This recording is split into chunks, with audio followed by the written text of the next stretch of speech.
You're listening to Strange by Nature, your guide to the strange, weird, unbelievable, and improbable wonders of the natural world.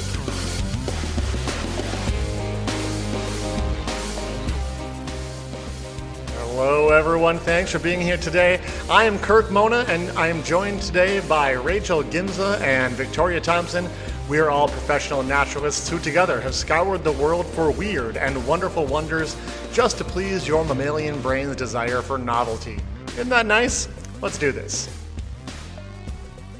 Welcome to the show, everyone. I get to start us off this week, and Awesome.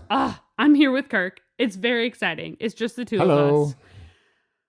Now, Kirk, I was thinking because we actually, when we were discussing, we didn't discuss what our topics were last week. Before ahead of time. We didn't talk about we topics at all. We never do that. But we were talking about like the placement of like, oh, well, this one would be better maybe this week if I do this one first or something like that. And I flipped mine around of which topic I was going to cover first. Sure, yeah, because mine was a little bit long last week, yeah. Right. And I say all of this because, Kirk. Okay. I'm going to the ocean. So if we hadn't switched, we would have both been in the ocean. See, that does not surprise me in the slightest, Rachel.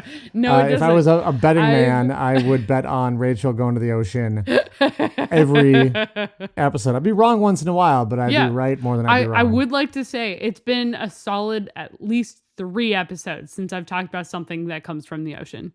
So I did count. Thank you. So we're going to the ocean, and you know how, generally speaking, the animals that live in the water, they stay in the water. And the animals that are on land, generally speaking, they spend most of their time on land, right? Like fish don't walk on land. And like some land animals usually, swim. No. Right. Yeah. Well, very similar to tikalik, which is the evolutionary link between fish and tetrapods, which is most land animals. For those who don't know who tikalik is, wild critter, definitely take a look. Super fun. Famously, tikalik is the fish that walked on land. There's a shark that's doing something pretty similar, Kirk. Wait. Okay, hold on. There's a shark walking on land? Yeah. Do you mean to tell me a land shark? Yeah. Does it come and knock on your door and go, land shark? I wish. That would be so cool. No. I don't know that I wish that, Rachel. I like when sharks stay in the water. Well, this so one doesn't. What's going on here? So we're going to meet this week. We're going to meet the epaulette shark. So this is so first of all, yeah. Surprise, surprise. Rachel's doing not only an ocean animal, but also a shark. Ha ha ha. Sharks are cool. Yeah. Some background for everybody. An epaulette shark is a carpet shark, also known as a bamboo shark. They think of like a nurse shark, but much smaller. They have bottom mouths. They don't look like a typical shark. They kind of have little squigglies or like a carp look to them. But they're very definitively a shark. They're generally on the small side when it comes to sharks. These ones only being about 1 meter in length. They have some spots, and they get their name epaulette shark because they have very large black spots, like about where you would equate shoulders to be on a shark, I suppose. Sure. And epaulettes are the little decorative things on shoulders, on exactly clothing. Yeah. Exactly. So these are like really small little meter long sharks, or 3.3 feet for those who don't use science. And that's so well put. And these particular sharks, they actually live in pretty shallow waters, generally in coral reefs, and they're found in the tidal pools of Australia. Okay. in like the Great Barrier Reef. Anyway. Okay, cool. Yeah. So here's a question for you. What's a really common characteristic that happens for tidal pools? For tide pools? Well, they can get changing water levels, right? Mm-hmm. So as the tide comes in, there's going to be a lot of water coming in, and as the tide goes out, you're either going to have the water completely drain in some cases, I guess, or drain a lot, or just become animals can become sort of, let's say, landlocked in the pool there. Yeah, so they can be landlocked. What happens in like a stagnant pool of water? Because I think like in my head, I always think of like tide as like, the waves coming in and out, and like it happens pretty like consistent. It can happen pretty consistently. It doesn't. This is like several like 6 hours between tide in and tide out. So which is why there's a tide pool and not a wave pool. Exactly. So the wave pool is what you find at the water park. Oh, so fun. I almost drowned in a wave pool once. We'll share that story sometime. Okay. I haven't heard that one before. All right. No. So when you are a stagnant pool of water on land, you're not getting fed new water. How dare you, Rachel, call me a stagnant pool of water? Oh, well, I'll save that insult for later, Kirk. I'll save more insult for later, rather. Okay. So if you are a stagnant pool, congratulations. You're a stagnant pool of water. Okay. And you have animals and other things living inside this pool that apparently is you. And what do all those animals need? Oxygen. Mm-hmm. And food. So, yeah, they need oxygen and food. So often, tide pools are isolated from the ocean. Like you were saying, they don't get more water and they become oxygen depleted. Sure. I can see pretty that. severely because there's not fresh water coming in, and it's not easy to dissolve oxygen from the air into the water, right? It takes time. Well, I gotta imagine too that you're gonna get some like nitrates and stuff building up. Everything's going to the bathroom in there. Depending on the size of this pool, the water quality is gonna be going down. Yeah. So epaulette sharks, because we're bringing it back, epaulette sharks oftentimes will be in either the coral reef or they can be found in tidal pools. Okay.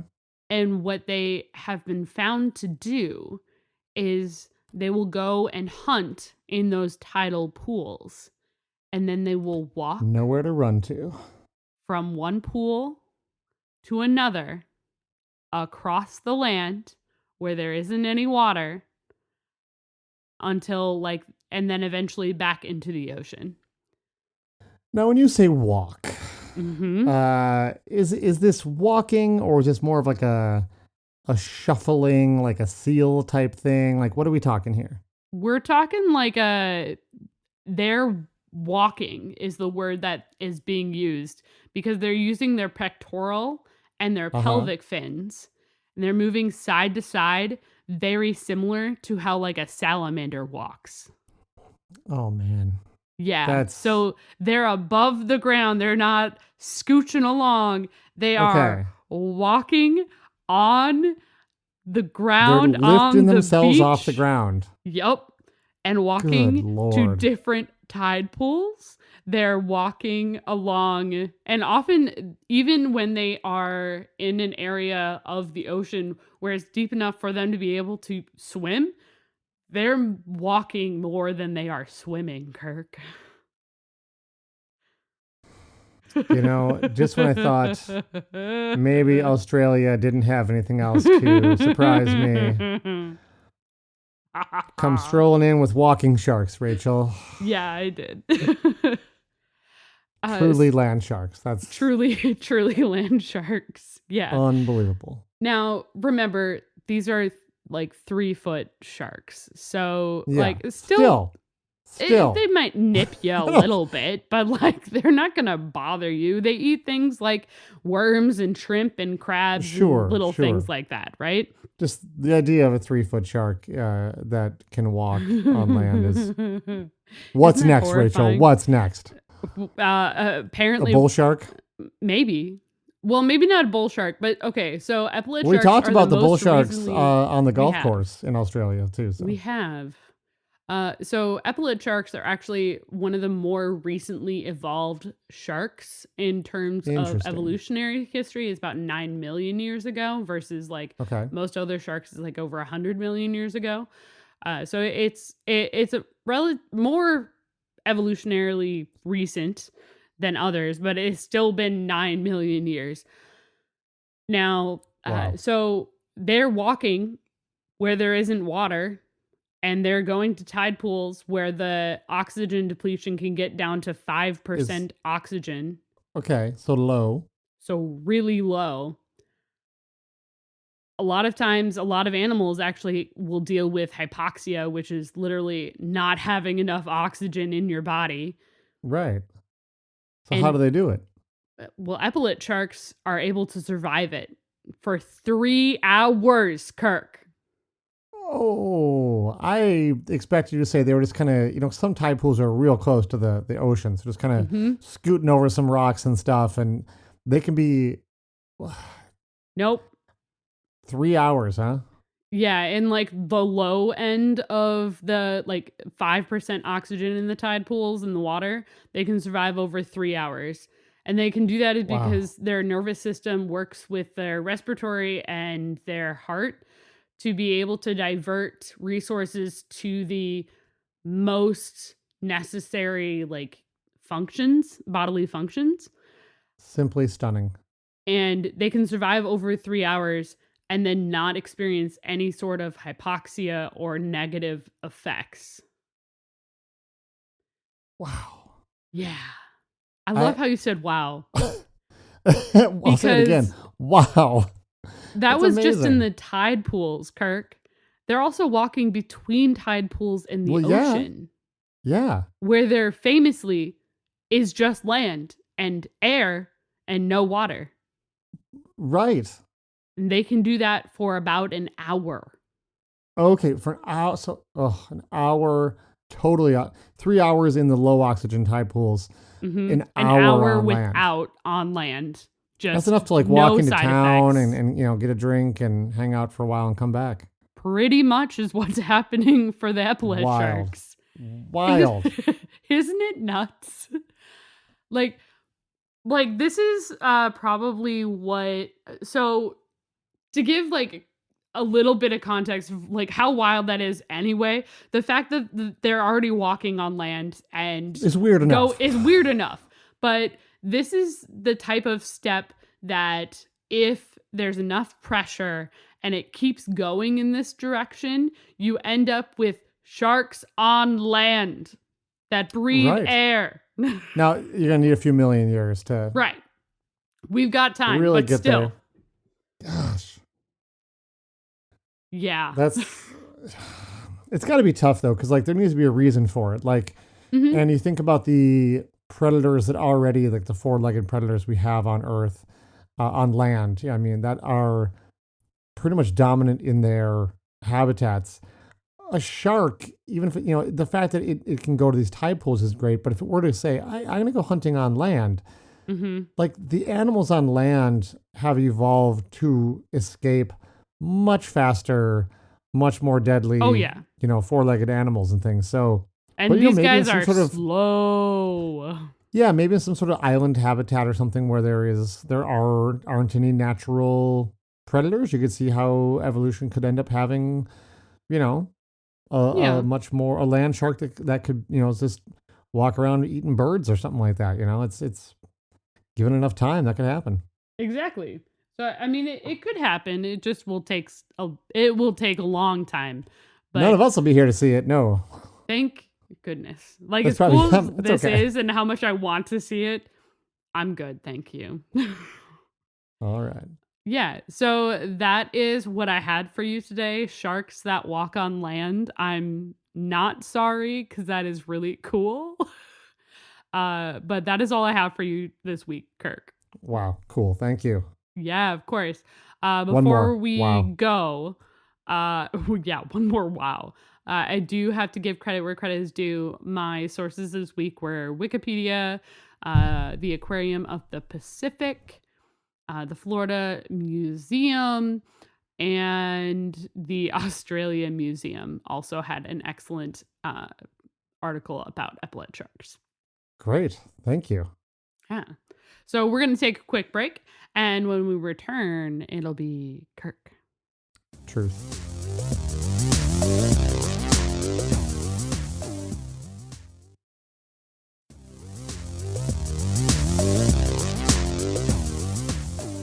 Okay, welcome back, everyone.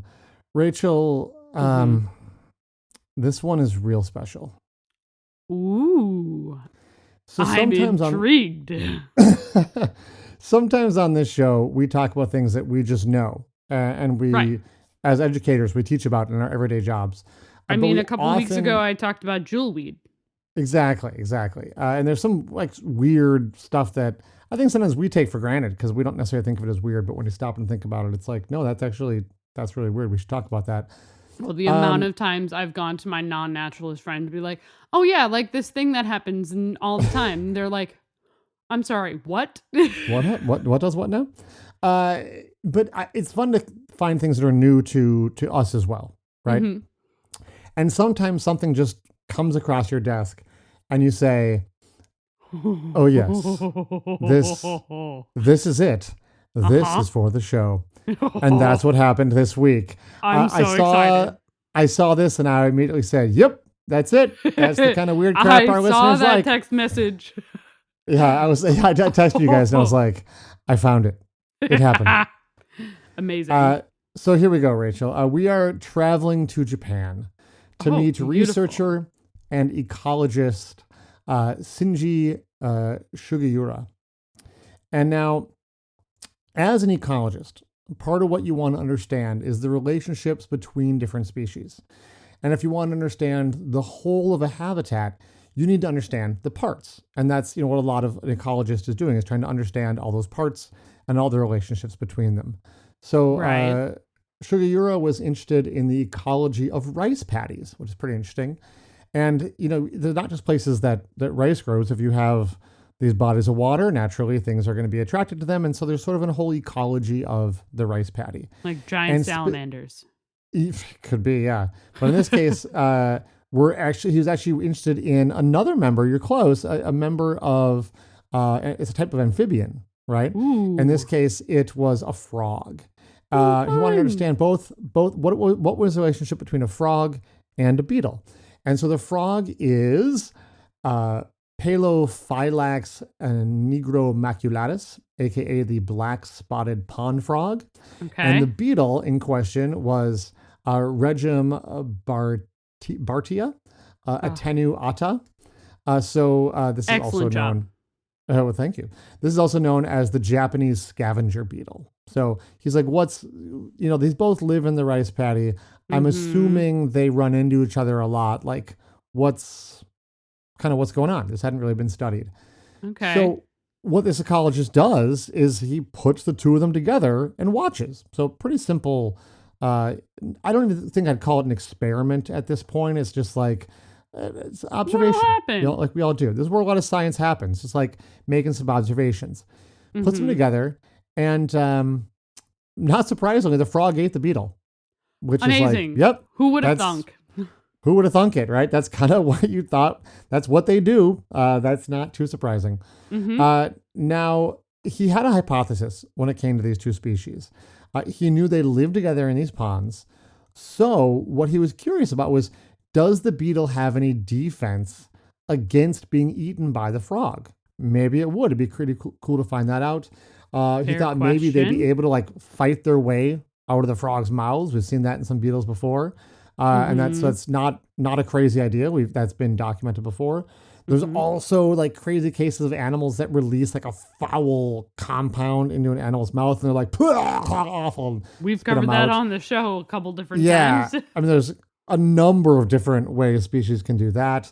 I mean, even here where we live, we have the I mean, the toads American do that. toad. Yeah. And they basically, but that's kind of, they are the amphibian in this case, being eaten by Right. something else, but they give off a bad taste. Animals don't want to eat them and spit them out. So, Ugh. he was like, I want to understand what's going on here. I'm going to just observe. Okay. And I guess not surprisingly, perhaps, the little scavenger beetle does indeed have a way to deal with being swallowed by these frogs. But I wasn't feel like I'm what gonna be anyone horrified. expected. I feel They like I'm had about to be Rachel- horrified, Kirk. They head for the back door. What? They head for the back door, Rachel. They crawl through the entire digestive tract of the frog and push their way out of its little butt. Now, That's horrifying. we are being scientific here, so technically I need to point out that on a frog we call it a vent Right. and not a butt. Not But a come on, cloaca. Right. it's a frog butt. Uh-huh. This beetle crawls out of frog butts, which is just astounding. Sometimes they can take a leisurely stroll. In one case, it took just shy of 2 hours at 115 minutes to make the trip. And he was like, what did I just see? Like, kind of probably questioning whether or not it actually saw that. Like, did another beetle end up in here? Did I think it ate it, but it actually crawled underneath? I know when I'm feeding Right, salamanders especially at if work, he's the one that like happens. watching it and like he doesn't have like a video camera or whatever. You're watching Like, this this frog just can't be chill right. for 2 hours. Can't be right. So And he he's like, did "Wait, what? he did what needs to be done and set up a proper experiment and fed a bunch of beetles to a bunch of frogs. And what he found was that 93.3% of the beetles he fed to the frogs were able to actually escape through the vent. My And lest you think they're just God. being like passed through the frog, no way. Right. Like that, the frog's not the one doing the work. If you look at a frog this size, when they are normally digesting food, it takes almost 2 days to digest Okay. food. Some of the speedier beetles, Rachel, made the trip in just 6 minutes from mouth to butt there. Okay. I'm just imagining something crawling through me. That is something like from Alien. Swallow a cockroach You whole and swallow just wiggles its way all the way something, through. and then it like crawls out your butt. Well, the good news, Rachel, we have a much longer digestive tract than a frog, right? So Yeah. that's part of what's going on here. Is it's a not a huge frog, so it's it's not quite as far to go. It's the still longest- horrifying, Kirk. The longest time was 4 hours, which again is still a long time, but nothing compared to 2 days. And you're when a you'd actually beetle be crawling digested. through juices that are made to break you down. I know, right? But think about beetles; they're pretty tough, right? They've got a pretty tough Yeah. exoskeleton. There's a couple of theories on what's going on here. One is perhaps some of the beetles will actually carry like a little bubble of oxygen with them, like when they go underwater. So maybe Okay. when these beetles are being swallowed, they actually have a little bit of pocket of air with them. So if you have a little bubble around you, that could A, be giving you oxygen, and then B, actually providing some protection from some of those digestive juices. So like That'd be nice. That'd be good. maybe that's going on. Also, the same researcher, he actually put like a little bit of wax on their legs to kind of stick their legs together so they wouldn't work, and then fed them. And those beetles, they were dead. They were digested fully. So it does show they're actively using their legs to crawl through the digestive tract of the frog. It's an active journey. It's not just passively happening. I wonder, like, I know, like, our brain, humans' brains, do not like actively think, or not necessarily think, but there's a lot of not thought, but like the digestive process is not like a quiet or like calm process. We don't feel the movements of through our Not stomach usually, and but yeah. things usually, and if you do, something isn't going well. Something's amiss. Yeah. Something is wrong. Something actively crawling through there would probably feel. That would feel weird. insane. That's Yeah. what I was getting at, of like I'm gonna pass. Because Because I feel like that wouldn't be something your brain would like press down or push down into the subconscious that you don't think Sure. about. You would feel it moving through. Well, Oh. if this is something that's been going on between these two species for quite a long time, and it's a regular thing that happens, it may not really affect the frog that much. I right? would hope not. One of the things that I know this guy was hoping to sort of another question to answer is like, how do they get out of the vent? How do you get it to like open up and let you out? Yeah. And they're like, is it like somehow stimulating from the inside, like tickle, tickle, tickle, and getting them to open up, or what? They literally want to research that. I'm not sure how they're gonna do that, but like, how are they getting it to like? Because the vent is it's puckered up real tight there. So how do you get it to let you out? Most people don't even see that. Maybe the frog is just like, woo, boy, I really gotta let one go here. I guess And, it's really I time don't to know. poop. There is video of this online. If you want to see a frog poop out a beetle, you certainly can. I saw it. I don't know that I wanted to, but it was right there. So you can definitely see that. Basically, this is just a really cool and bizarre and strange example of how species survive. It's all Yeah. about survival. And this is what it comes down to is sometimes you got to crawl out a frog's butt to survive. I wonder too if that, I don't know. I mean, odds are low, but if it could become part of like the life cycle for the beetle at some point, like you have to go through, or if you're going through. Well, these are enough adult frogs. beetles, so Right. I mean, I don't think so. I mean, Probably and like it's not. not like you're gonna lay eggs in there. Like it's a pretty hostile environment to be like laying eggs, and even if you do, they're just gonna get pooped out anyways and digested and stuff. So Yeah. Or if like a parasite like attaches to that beetle and you have to pass through a frog. that would be more like there's some sort of parasite that has to get in the frog, so it goes into the beetle and then gets out of the beetle while it's in the frog. That would not surprise me. That would be wild. That would be insane. Another But little like cool not surprising, like you said. Yeah, another little cool thing just to add on to this. This I looked up this water scavenger beetle. It lives in a lot of places. So check this out. It's found in India, Australia, Japan, Vietnam, Sri Lanka, Pakistan, Philippines, Formosa, Indonesia, Cambodia, Laos, Myanmar, and probably a few other places close to those countries. Those are the ones I was able to find. So this is a very widespread beetle. The frog species studied is found in Japan, obviously, but also Korea, and parts of China and parts of Russia. So It's more these northern. populations, they don't totally overlap. It's not like a one-to-one, overlap on that. So I'm super curious. Are there other, there's lots of other species of frogs out there that have ranges that the overlap beetle with this beetle. doing this to multiple Is it able to escape frogs? other species? Exactly. I'm also And is really it interested in- just frogs or is it like amphibians? Is it Don't- fish? Don't know, right? Don't know. It'd also be really interesting to know, are there other species of beetles Oh, that yeah. can do this with other species of frogs? It's totally possible a beetle is crawling out of the butt of a frog somewhere near you, dear listener, and we don't know about it just because no one's paid attention.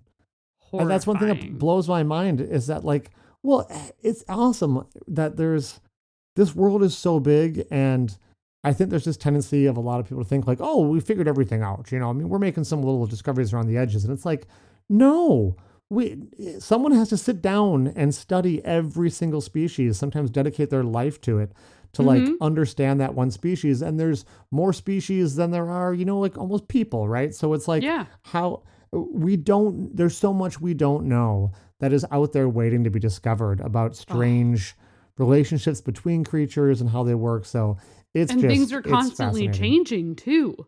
Yeah. Like- there's so much to learn. Oh, I love it. It's so exciting. Like, I feel like a lot of people, especially, think you kind of talked about this, like that we know everything that there is to know. We've already gotten past the age of discovery or whatever. Like, there's nothing new to find. We're finding new species all the time. Absolutely. We're finding new relationships. It just takes people going out and studying and taking the time to actually slow down, and observe their surroundings and come up with questions. Yeah. Oh, Well, I hope some of our listeners, maybe you will go out and discover something like a fully grown beetle crawling out of the butt of a frog. If you do, let us know. I haven't dropped this in a little bit, so I'll tell you, it's that contact@strangebynaturepodcast.com. We'd love to hear from you guys.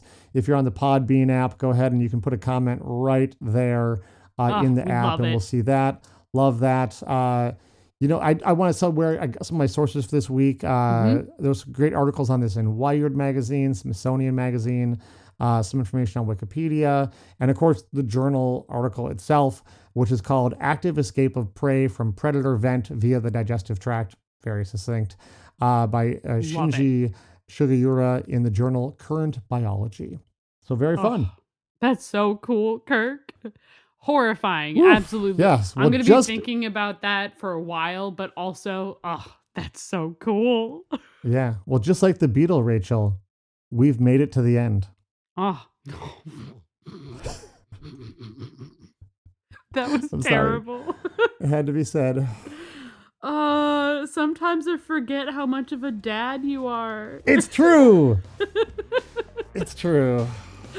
Proud. Good job. Solid joke. That was great. Yeah, thank you. All right, everybody have a great week, and we'll see you next time.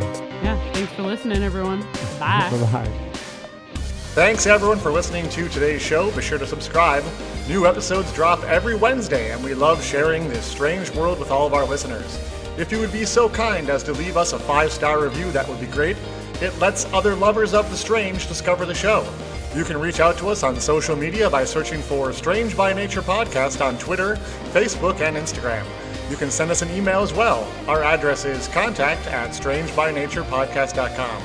If you want more information about the show, you can also check out our website, which is strangebynaturepodcast.com. Until next week, get outside, stay curious, and embrace the strange.